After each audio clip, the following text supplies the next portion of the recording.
Tashi Delay. Welcome to the second part of the class of the Tibetan Book of the Dead. There was a technical problem with our original recording of this with the class, so you'll notice that you're not able to see some of the people in the class at this time, so I am re-recording this because of that little glitch. And we begin with talking about something called the Four Reliances. As we look at the Tibetan Book of the Dead, particularly the commentary that we are discussing for today from Trungpa Rinpoche, he does emphasize the fact that this is something more than just a literal interpretation of this. And I think that's very important to keep in mind. And so I very often refer to something called the Four Reliances that were one of the teachings of the Buddha. And I use that in my own book, Innate Happiness, fairly often throughout the text. And so I wanted to just review that with you for this course as well. The first of the four reliances is to rely on the teaching, not the teacher. To secondly, rely on the meaning of the teaching, not the words that express it. Third, to rely on the definitive meaning and not the provisional meaning, so the ultimate as opposed to the relative. And then fourth, to rely on transcendent wisdom of deep experience, not ordinary knowledge. So ultimately that's what we need to do, is go beyond what is just the ordinary kinds of things, the words, the regular meaning that we might have with a particular part of the text and so forth, or the text overall, and look at it more broadly, look at it in terms of the ultimate nature of that, and how does that really relate to us and our lives and those of others that we are trying to help.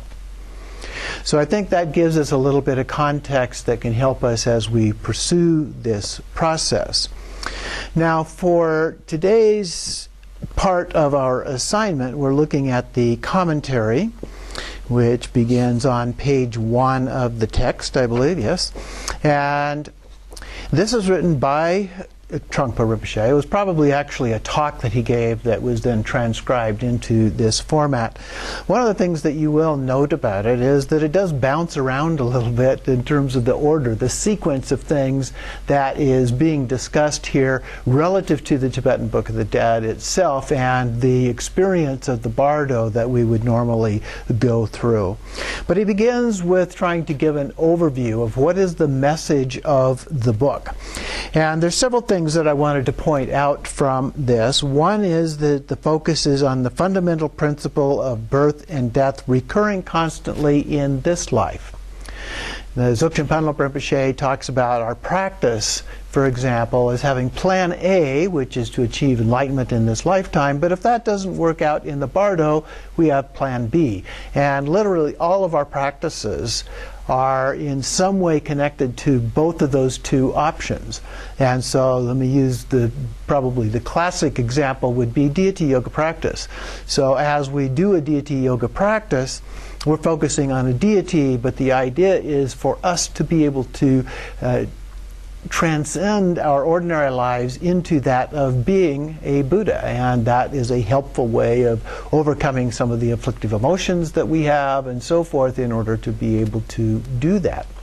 But the second part of that is we begin to recognize the very idea of a deity as something that's in our mind. And that's part of plan B. It helps us when we get to the bardo, when we experience these various kinds of forms that arise as being something in our mind. And when we recognize that, that is an opportunity for enlightenment. He also notes in here that this involves a completely different approach to understanding the concept of death. He says it's a book of space, and space contains birth and death. And here I think what he's referring to is the idea of a broader concept, something that we can look at and understand that birth and death and rebirth and the cycle of samsara that we normally experience is something that goes beyond what we normally think about as death, particularly if we have a view of death as just being the end. And so we keep this in that broader view, that there's this overview of space, that where all of this takes place and manifests over and over again, is the idea of that. It happens within, space is often used as a metaphor for emptiness and rigpa in the Buddhist tradition, particularly in the Dzogchen tradition. He also notes that in the pre-Buddhist Bon civilization, as well as many other kinds of religions, they had a sense of a psychic force left behind when you die. And he says that this has sometimes been compared to the Egyptian Book of the Dead as well. But rather than dealing with that, we're dealing here with consciousness. Okay? So there's a difference between that. In Buddhism, the main focus is on various consciousnesses. And we've talked previously about some of those different consciousnesses. So we have the 5 associated with our various senses. So seeing, the eye consciousness, ear consciousness, nose consciousness, and so forth, as a part of that. But in Buddhism, it goes beyond that. We talk about the alaya consciousness, and sometimes that's broken into different parts. And sometimes there are consciousnesses beyond that. Alaya means storehouse, and so the most common way of talking about it is in terms of karma. The seeds of karma get stored there, and that's what transmigrates, if you will, in the process of reincarnation. And so as we think about that, we need to have some awareness of this conceptual idea of consciousness and the different levels of consciousness being described. Now, oftentimes, and beyond this alaya consciousness, as I mentioned, are 1 or 2 different forms of ultimate consciousness. When it's divided into 2, normally what's happening is that there's a form of consciousness that of what we think that consciousness is, and then there's the actual one, a little bit like the child and mother clear light. And so in that example, the child clear light is our idea of what clear light is based on our concepts as well as our actual meditation experiences doing clear light practices. The mother clear light is the real thing that appears in the Dharmata, in the bardo of the process of death. And so that is a similar kind of a consciousness framework that is sometimes described in Buddhism as well. He also points out that then the basic principle here is a degree of uncertainty about sanity versus insanity. It's kind of one of his favorite metaphors. Confusion and enlightenment, and the possibilities of all sorts of visionary discoveries. And so the comparison of this versus that, and the division, the duality of dividing things up into those categories, and not just those categories, those are just examples of what might be done and is commonly done in our mind. The bardo itself means a gap, and it could be any gap from this moment until this moment. That's a bardo. And so when we look at this, we need to understand that. And we talked before, went through the 6 bardos as described by Pabasambhava and others. In some cases it's just 4, but the bardo of this life, for example. And there's some overlap. Within the bardo of this life there is the bardo of dream, and also the bardo of meditation. And then there's a bardo of dying, and then the bardo of dharmata, those luminosities that appear, and then finally the bardo of becoming as we begin the process of going into a reincarnation. So those all refer to different time periods, and so that is the simplistic way of looking at the term bardo. But usually when we use that term, we're talking about the process between death and rebirth. So the bardo experience is also, he points out, as part of our own psychological makeup. And there's all kinds of bardo experiences that happen to us all the time, because this is the bardo of this life, and there are occurrences between this point and that point all the time in our lives. And so he's trying to point that out, to the similarity between what is described in the Tibetan Book of the Dead, as well as looking at it from the point of view of what's going on in our own lives. And so he has a tendency to want to point out some of that, and in the commentary here he does that in a number of different ways. So he's saying birth and death apply to everybody constantly as a result of this. The Bardo experience then also can be seen in terms of the 6 realms. And that can be done in a couple of ways, as he points out here in the commentary. The most usual way in which that is described is as part of the Bardo of Becoming, the last half actually of the Bardo of Becoming, where we go through an experience of seeing indicators of these different realms and being drawn to whichever one our karma lines with based on the causes and conditions and circumstances at that particular moment in time. So these, as he points out, can be viewed as psychological states. So we shouldn't be taking these 6 realms as if they are literal places or experiences the way they are described, although some certainly make it sound that way. But as he points out, and I tend to agree with him, these are more psychological states. So, for example, we talk about the hell realm. And the hell realm divided into 2 primary and then some other ones as well, but the primary ones are the hot hells and the cold hells. And each of these is associated with an afflictive emotion. And the afflictive emotion associated with the hell realms is anger or hatred. And so think about the way that you or others you've seen have experienced anger. In some cases it gets really ferociously angry and yelling, screaming, throwing, hitting, and so forth. That's like a hot hell.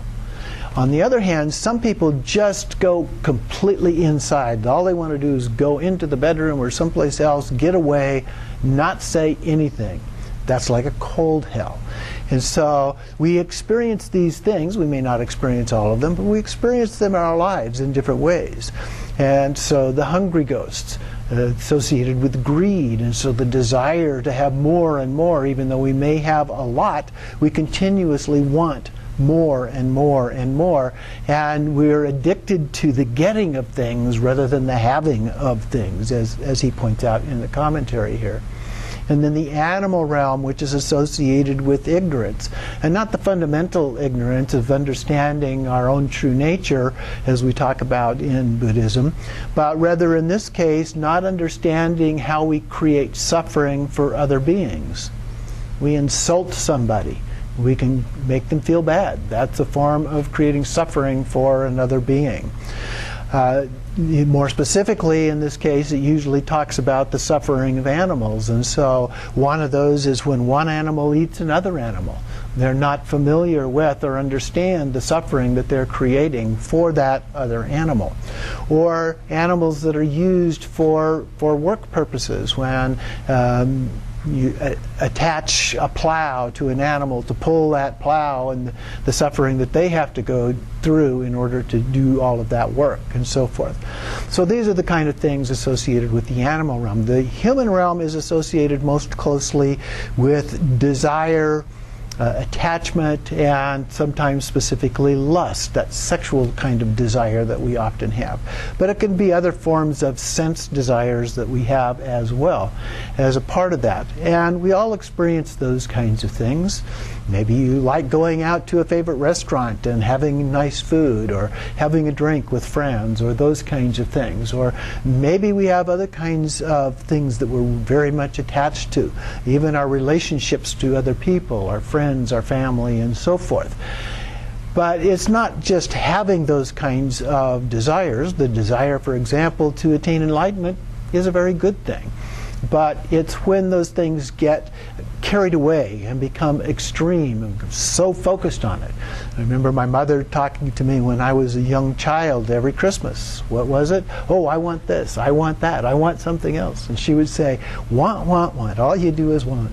And that was an example of that kind of desire, just relentless wanting of things. And it's very closely related in some ways to greed, and certainly can manifest as a form of greed as a part of that.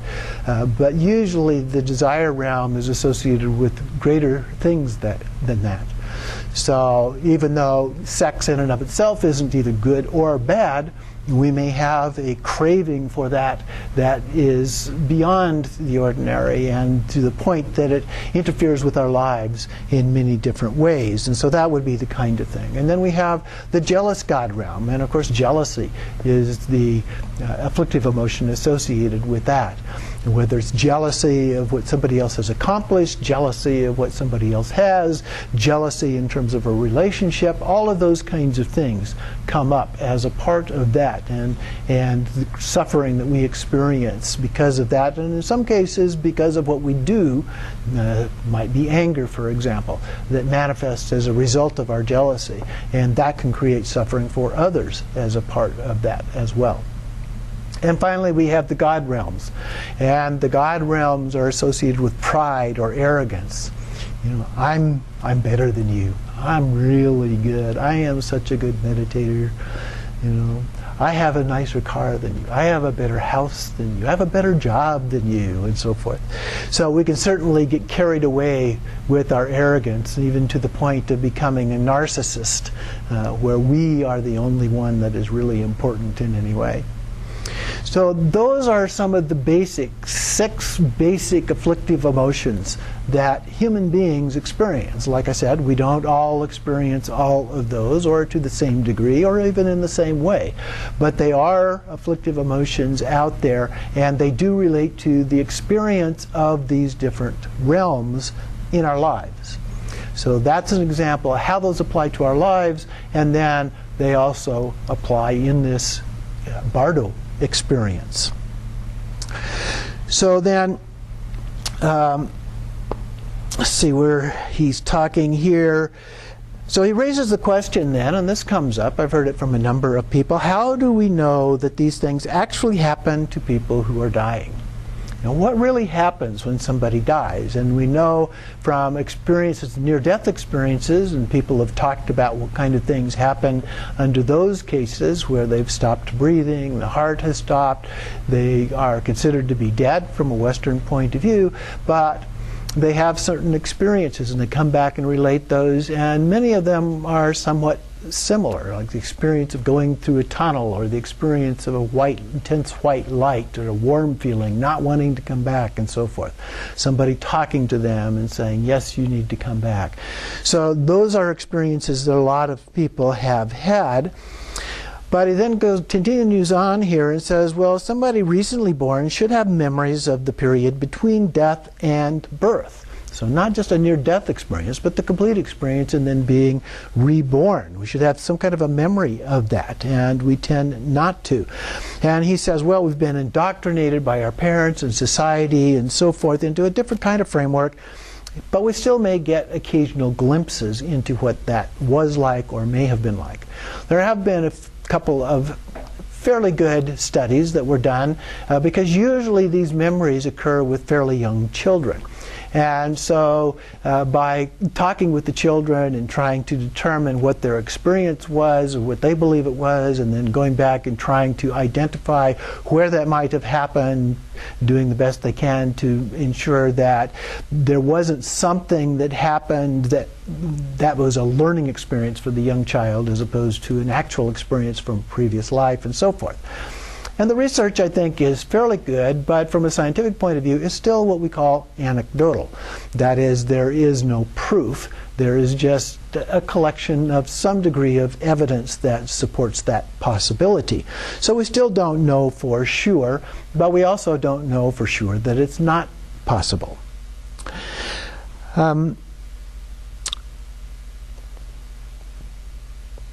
So what often in our society, what we often depict as in these kinds of cases is that the process of what happens when we die starts to sound a lot like a myth. And there may be elements that in fact are mythic. We don't really know for sure because the experiences vary and they're not very well documented in that sense, and we haven't been able to prove any of that one way or the other. But there is, as a part of this, a conflict between our body and consciousness, according to Trungpa Rinpoche. And so we have the experience of the Dhammata, or these various luminosities that appear, and of the bardo of becoming. And we also have visions of wrath and peaceful deities. Those are a part of the Dharmata. And those are happening to us constantly in different ways, in ways of our life, similar to the realms that I was just describing. And so it's not purely a myth, because there is some reality to those even in this life. And if we become more familiar with these things, then it's not going to be a shock to us should these things actually appear at the time of death, because we become more familiar with that through doing our practices and so forth. So next he then continues on to go through the bardo of the moment before death. And he starts off with the first being an experience of uncertainty, losing contact with the solid world, losing our ground, and so forth. And that can be a fairly frightening experience for some people. It can even happen in this life, where we become kind of disconnected from what's going on in our life. And it can be confusing or frightening. And in some cases, it can also be rather pleasant. And we could say that the real world, the experience of pleasure and pain, good and bad, and so forth, it can fit into this with this dualistic notion. Our brains actually have a tendency to divide things in that way, into opposites of categories between that. And that actually colors the way that we see things. We can certainly see it in our politics today, where if everything goes to one extreme or the other, and there's not too much in the middle. A perfectly open and clear point of view would entail no conflict whatsoever between those, especially looking at that from a Buddhist point of view. There's a sense of oneness. And this duality that's there causes us not to see the real way things are as they are, or to see them properly, as he says here, and we begin to wonder whether such things as myself and my projections really exist. What is real when we're looking out there at what we call reality? I don't see atoms. I don't know about you, but I'm guessing you probably don't see atoms when you look around. You don't see all kinds of other subatomic particles, neutrinos, and other things, even X-rays that are darting about all over the place. We only see very, very small fraction of the electromagnetic field. Even colors that we see, or imagine seeing, are not actually colors. They're just different frequencies of light waves. And so we don't see those frequencies. We see what we experience as colors. We don't see the atoms. We don't smell all the range of smells. We can't smell, for example, like a dog. There are some dogs that can smell things that are underwater, as deep as 30 feet of water. We don't smell in that way. We have no sense whatsoever of things like sonar. Sonar that dolphins have, or bats also have that sense. I was watching a show on PBS about sharks the other day, and they have sensors that can pick up electric fields that are developed from the contraction of muscles. So when a fish moves, the muscle contractions send off this electric field, and they actually sense that, and they can move in and see if that is something that they might be attracted to eat. And so there are all of these kinds of other senses that we don't even have. And we don't know how many other possibilities that there might be out there. I even heard that it's been fairly recent in human history that we actually developed the sense of seeing the color blue. Previously, we weren't able to, and even in written times, which is pretty recent in biological history, that there are early writings don't ever reference anything blue. It's only fairly recently that the color blue begins to show up in literature. And I'm not sure what recently here means, actually, from a scientific point of view, but it's a relatively new phenomenon in terms of human experience. So our own experience is quite different than what we call reality out there. And that's just from a scientific point of view. From a Buddhist point of view, we're looking at that because we don't understand the true nature of things in terms of our mind. The focus in Buddhism is about our mind. And not just our brain function, but our understanding beyond that in terms of being able to realize that all of this is very illusory, both from a scientific point of view and as the way it's described within Buddhist texts. So they may not all agree on exactly why it's an illusion, but they certainly agree on the fact that it is an illusion.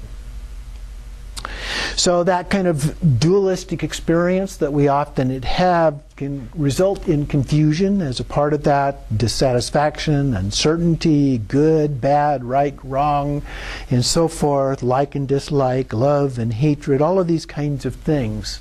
We can even come kind of unglued a little bit, sometimes described in various psychedelic experiences and so forth, of kind of becoming insane. And of course some people do that without drugs as well.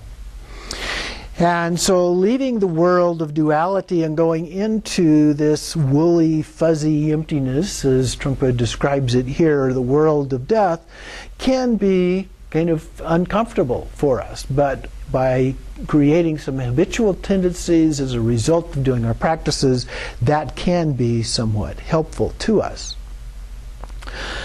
The book also describes the death experience in terms of the elements and the dissolution of the elements. And we talked about this a little bit last time of earth dissolving into fire, which dissolves into air, and so forth. And so those kinds of experiences. And in my book on page 244 goes through those different dissolutions, and there's a table there.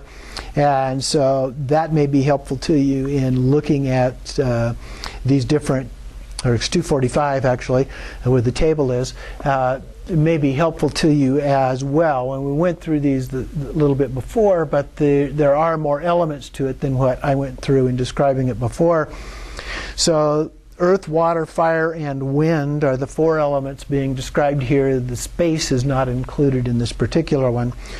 So earth is associated with the form aggregates, so our physical sensation. It's also associated with seeing, the sense of seeing. The feeling is one of sinking, like you're getting heavy or weighting, and you're kind of sinking down into the bed or the chair or whatever. And that's the appearance of the mirage that we described before. With water element dissolving is associated with feelings in terms of the aggregate of feelings, and the sense is hearing, and there's a drying sensation, or our mouth and our nose and so forth begins to feel dry, and the appearance, as we mentioned before, is that of smoke. And the fire element is associated with the aggregate of perceptions, the seeing, hearing, and so forth. And it's also associated with the sense of smelling, and the feeling is a weakening. Our muscles began to lose strength, and we lose control of those, so everything feels weak. And the sensation is associated, the appearance associated with that are the fireflies or sparks. And then the wind element is associated with the aggregate of thoughts, the sense of tasting, and the feeling that breathing stops. And in the Western point of view, that is the point at which we are considered to be dead. The appearance is one of a butter lamp. First, kind of a flickering, and then a more steadying of that butter lamp. Then we also talked about the inner dissolutions. Those are the outer dissolutions, the inner dissolutions of consciousness itself. So in Buddhism, we're not yet dead or stopped breathing, but we haven't died yet. And so we have the white bodhicitta drop from the forehead. The male drop descends down to the indestructible drop at the heart, to the heart chakra. And it doesn't enter that, but it goes down to that. And that sign of that is we see a sky-like white that appears. And then there's a red drop that ascends from the navel. The female red drop ascends from the navel chakra up to the heart chakra. And we have a sense of a red light, a sky-like red that appears. And then the red and white drops merge together at the heart. They encircle it, if you will, surround it. And that creates a total darkness, and that's the loss of consciousness. And so that would be the moment of death from a Buddhist point of view, is this loss of consciousness. And then the red and white drops actually enter the indestructible drop and cause a stirring of the winds, and as a result we have the sky-like dawn of the actual clear light, the mother clear light that I was describing a moment ago. And so when that appears, that is another opportunity for enlightenment. If we recognize it for what it is, that it is as a result of our own mind. It's not an external appearance like, say, Venus, the appearance of Venus we would consider to be an external appearance, even though it and all appearances are actually in our mind. When it's viewed as an external appearance, then that's not the mother clear light. Okay, we view it that way as being something else. We have to recognize it for what it is, as being an experience happening in our own mind. So those are the dissolution processes that we go through as a part of the dying process, and he describes that to some degree here in the commentary as well.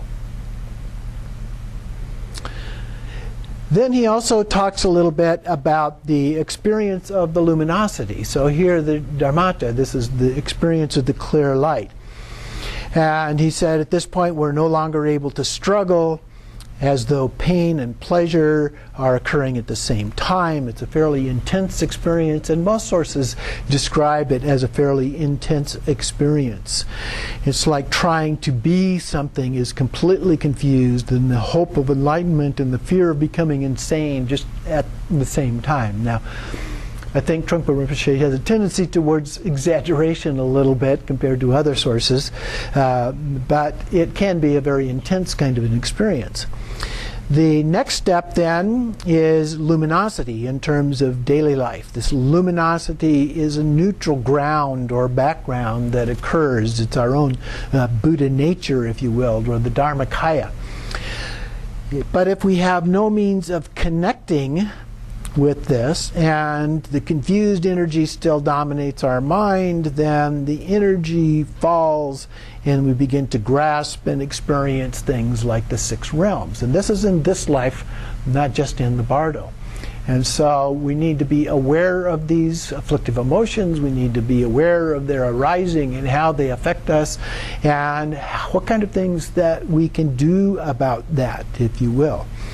And a part of this then is the experience then of the 5 Buddha families in terms of luminosities. One of them is the 5 Buddha families that appear, and these are not just the Buddhas but the whole families, their consorts and the bodhisattvas and the male and female bodhisattvas and so forth that are part of the families, and then elaborating that in terms of the 48 peaceful deities and the 52 wrathful deities. All of those become a part of this experience. And then we have the experience of Yama, the Lord of Death, and then the bardo, that marks the bardo of becoming, at which time then it's divided into 2 parts, the first part of which is a life review, if you will, and the second part of which are the arising of those experiences related to the 6 realms, and trying to draw us into going back into a rebirth in one of those primary realms. But they show up a little bit later in the Tibetan Book of the Dead. But here he goes into each of these realms and elaborates on each of these realms. First of all, the realm of hell. And he talks about it in terms of well, in the next paragraph here, that it's destructive, it turns inward when we try to fight back with these different realms as they appear, that it's really fighting with ourselves. There's an inner fight going on, and that's what the development of this hell realm actually is. And he describes, also mentions here, the Gampalpa's jewel ornament of liberation, which gives very, very detailed descriptions of each of these different realms, if you're interested in knowing more about that from a Buddhist point of view. And then symbolically, each intense torture is a psychological portrait in itself. And so viewing it from a psychological point of view as opposed to a literal point of view is a more accurate way of understanding these things. He mentioned some of the characteristics of the red hot hell and the intense cold hell and so forth as a part of that. Then the hungry ghost realm and the greed, the intense greed, sense of poverty but it being at the same time wealthy is a part of that. Having possessions but being frustrated and wanting even more. And then he talks about the symbolism. I didn't mention that, so let me talk about that a little bit here. The image of a person with this huge belly that's just constantly hungry, but their throat and mouth are very small, and so even if they're able to get something, they can't eat enough. They can never get enough. And sometimes, even if they go to something, it burns and is repulsive when they try to eat it, so they can't eat it even though they want to eat it. Or other times they eat it, but it burns and tastes in a way that is repulsive in and of itself. And so there are different kinds of experiences, but the effect is that they're unable to achieve what they want. They're unable to fulfill their hunger as a part of that. And if we think of greed in ordinary life, it's very much like that, where we just want more, we want more, we want more.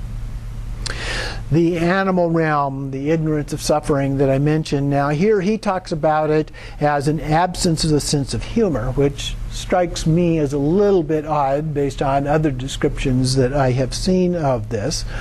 But he says we began to play deaf and dumb and kind of playing ignorant, if you will. And this could develop by believing in a certain religious framework or by just remaining secure, practical, and solid, being contented with what we have. And as a result of that, we're ignorant about what's going on. Or our understanding. Don't confuse me with the facts. My mind is made up, kind of a point of view. And so that becomes an obscuration to our ability to achieve enlightenment, to our ability to just relate with other human beings, and so forth. So if anything is unknown, unpredictable, there could be a feeling of paranoia, of being threatened as a part of this. And so those things can be problematic in terms of our lives, and so that is the animal realm. The human realm is desire, passion, lust, those kinds of things, as we mentioned before, and he talks a little bit about that. But he tends to focus a little bit on, again, a little shift in view of how it is articulated usually, in terms of talking about it as being suspicious about things, about other beings being cunning, shifty, or slippery, and so forth. And then we develop other reactions to that and kind of protecting ourselves by developing other things that create defenses against these other things that other people are doing. Now that's kind of an unusual way of describing this as opposed to the normal sense of desire and passions that we have. But like I mentioned before, it's not that these things are negative in and of themselves, but it's how we apply them in our lives that create that negative aspect. So then number 5 is the realm of the jealous gods, and jealousy is the key here. And again, he talks about us being separated from the luminosity, from the true understanding of the nature of things as they are. And he even says, well, there's some paranoia here and suspecting others and suspecting different experiences, having them experienced as being threatening and so forth. He also mentions a sense of intrigue and even lifestyle that can become a part of this particular one. A little bit different kind of a view than normally articulated. Then the realm of the gods, pride and arrogance being associated with those, again stepping out of luminosity, the true understanding, which would be a characteristic that we could say is of each of these 6 realms. So anytime we step out of a true understanding of things, we're subject to falling into this sense of duality, subject-object duality, or good-bad sorts of division of ideas, concepts, and so forth that can create all kinds of problems in our lives. So even in this case, he talks about it in terms of our practice. Sometimes we can fall into that in terms of our practice, of being pride or intoxicated with that and feeling like we're really good at what we do and so forth. And that can become a problem. Next he goes on into the bardo of Dharmata. So here again we're jumping around in terms of the sequence, in terms of the Tibetan Book of the Dead. But the basic idea here, the bardo, bar meaning between, do is a mark, so a mark that it represents a period of time of some sort, and that there can be confusion versus wisdom is kind of the fundamental idea here that reoccurs throughout the description of the bardo in the Tibetan Book of the Dead, as well as his commentary here. So the bardo, the Dharmata bardo here, is the experience of luminosity and lights. And so we experience various lights. There's kind of a background light. There's a fairly intense light that we see that comes out of the heart of the particular Buddha in the Buddha family. There is also a dull light that appears. There's a light that is the color of the actual Buddha body itself, because they're viewed as being somewhat like a rainbow. They're translucent, transparent. You can actually see through them, if you will. So they're not solid material bodies the way our body appears. So there's different kinds of lights that appear as a part of this. And then the perceiver begins to dissolve into this basic space, but the truth is that is viewed in terms of samsara. So when we begin to look at it through the truth, if you will, of samsara, we begin to take things literally. And that begins to get us into trouble. We're falling out of this luminosity as a part of this. And so this provides the basic ground for the details of the 5 Tathagatas and the peaceful and wrathful visions to appear in a way that we see them as more literally. But if we recognize what's going on, once again, that's an opportunity for enlightenment. And this occurs over and over and over again. In fact, the 5 Buddha families originally appear one day at a time. One family on day 1, another family on day 2, and so forth. So each day becomes a new opportunity for enlightenment as a part of that. And he talks about these being manifested in terms of the energy, the various elements, and so forth. And from the perceiver's point of view, it's not a vision, not perception, not experience, but we're looking as separating ourselves from the vision. We have the subject-object duality, if you will. And he's referring to it more as a sense of energy.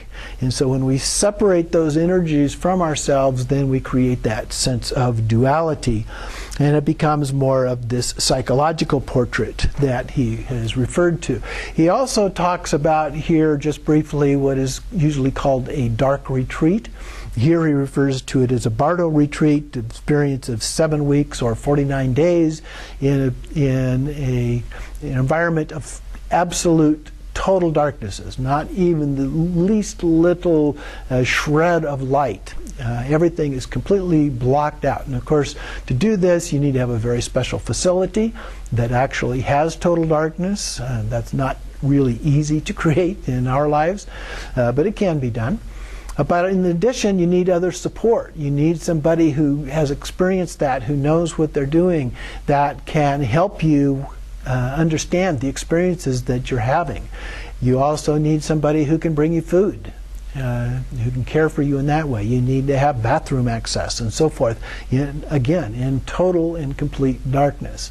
So all of these things, and that's not a common thing to have available, something that we usually are able to do.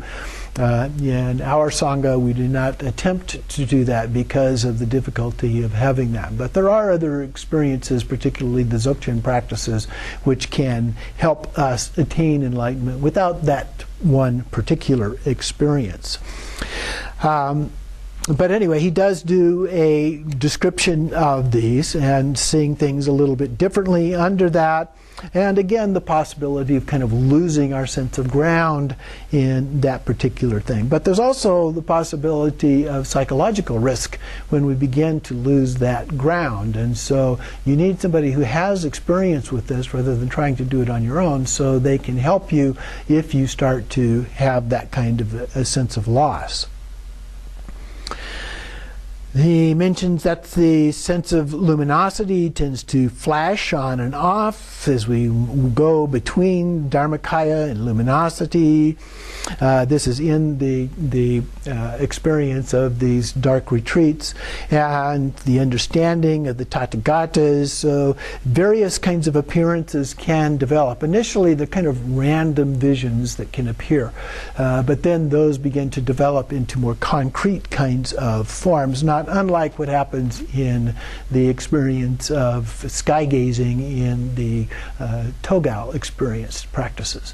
We're looking at a clear blue sky. There's nothing there, but then appearances begin to happen. And then they begin to develop into more solid appearing kinds of forms and deity forms and mandala forms and all of those kinds of things. The nature of the visions are described here in the next section as being brilliant colors and sounds. They just happen. Our fundamental ego causes us to perceive something, and if we go through that dualistic experience, then we begin to perceive them as specific kinds of things. And such perception becomes very blissful and pleasant. In some cases, it begins to perceive the wideness, the openness, the blissfulness of all of this, which invites this notion of oneness with the universe. It's like returning to the womb, he describes here. And the person becomes loving and kind naturally and speaks beautiful language. But it's also possible that in this experience, in the after-death period, that we might be extremely irritated to see the visions of the Tathagatas, which are not dependent upon this perception. And so the experience can be good, it can be pleasant, particularly if you've had some experience or practice with them. But if you've never had those kinds of experiences, it can be frightening. They can be very challenging, and we get have very difficult kinds of experiences with them. And then he talks about the first vision of the peaceful deities and having an immovable, visible, invincible sense of peace, and the fact that we can't challenge that can create a negative kind of an experience from that. And we see these lights begin to appear, but during our lifetime, when there is union with the cosmos, everything seems beautiful, peaceful, and loving. But there's also the possibility of losing the ground and dissolving into this other kind of experience. So whether the experience is harmonious or whether it is the loss of all of that becomes extremely frightening depends on our understanding and our relationship with that. Especially if we lose that connection with the ground. There's also the experience of the wrathful deities, which appear much like the wrathful deities in our wrathful deity practice. So they have very wrathful looking faces, and they have different kinds of weapons in their hands and those kinds of things, and wear animal skins and all kinds of things like that can appear very angry and shock us and frighten us in many cases. But if we've had experience doing that, we recognize that these are just the Buddhas in a different form, and they are there, those frightening forms are there not to frighten us, but to frighten away all of our subtle afflictive emotions, to help wake us up, if you will. So he also talks, this is Trungpa, also talks here about the possibility of ignoring these and continuing on to just believe our ordinary idea of samsara and perceive these visions maybe in a symbolic way. But the possibility of freeing oneself from the Sambhogakaya level of the five Buddha families, or 5 Buddha realms, depends on whether or not there is any attempt to go on playing the same game. So when we continue to play the game, as he calls it, related to seeing things in the form of samsara, then we're not going to have that kind of realization. We have to have a different understanding, a different view. In tantric practice, we talk about it as pure view, seeing all beings as Buddhas, hearing all sounds as the speech of a Buddha, all thoughts as the wisdom of a Buddha, all phenomena as a Buddha field, and so forth. When we become familiar with that and we begin to experience ordinary life in that way, then these appearances come up. It's like appearances that come up in a dream, and we see them for what they are, a dream. And we're not frightened by them at all. So the perception of the 6 realms, the perception of the 5 Tathagatas are just one state, and that state is the mind. And so we awaken from unconscious absorption and have the visual experience of this clear luminosity. He's jumping a little bit here to the experience of clear light. And also we can have sounds. It's very commonly expressed here that the sounds of thunder, but not just ordinary thunder, that there's like 1,000 thunders going on all at the same time. And the mental state, there's a sense of looseness and a kind of detached feeling, as though that we have a head without any body as a part of that. At some point, though, we begin to take on what's referred to as a mental body. So even though we don't really sense that we have a specific body in a physical way, but we still sense that we're in some kind of a body as a part of that, floating around in this bardo experience. So the absence of a physical body makes the bardo experience more clear and more hallucinatory. So it's a little bit more dreamlike, which is an example that is often used. Next then, he goes through these 7 days. So I'm going to take a short break here, and then we'll come back and look at those 7 days.